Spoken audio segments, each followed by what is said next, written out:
You pulled your cake out, set it on the counter, and watched the middle sink into a crater. Here is why it happens and exactly how to stop it, plus how to rescue the one you already baked. Do not throw it out and do not start over yet. A sunken cake is a structure problem, not bad luck, and even the fallen one is still usable.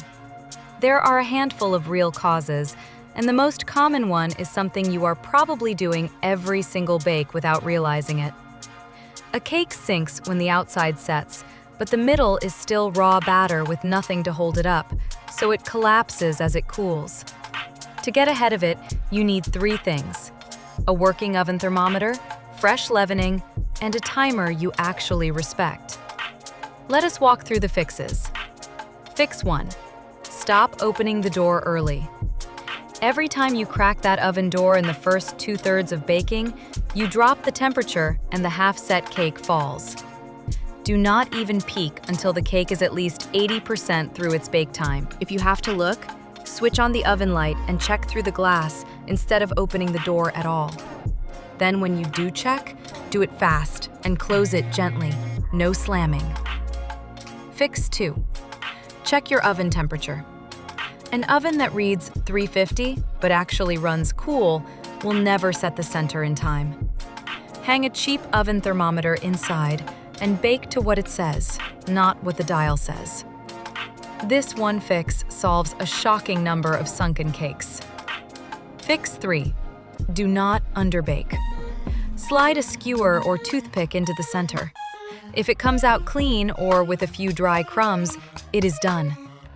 If there is wet batter, it needs more time. A cake that looks set on top can still be raw underneath.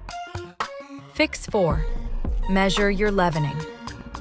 Too much baking soda or powder makes the cake shoot up fast and then collapse, and expired leavening will not lift it at all.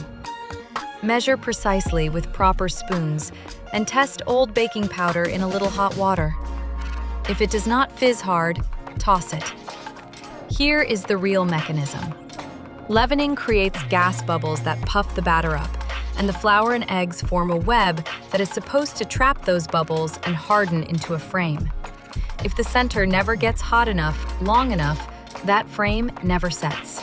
So the moment the gas cools and the air contracts, there is nothing holding the middle up, and it caves.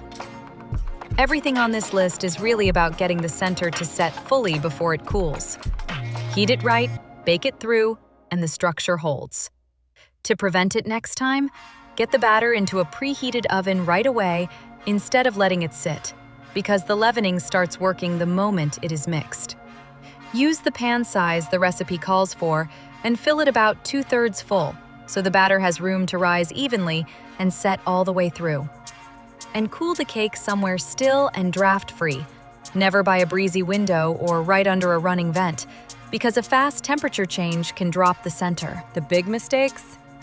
Opening the door to check too soon, trusting the oven dial instead of a thermometer, and overbeating the batter at the end, which knocks out structure.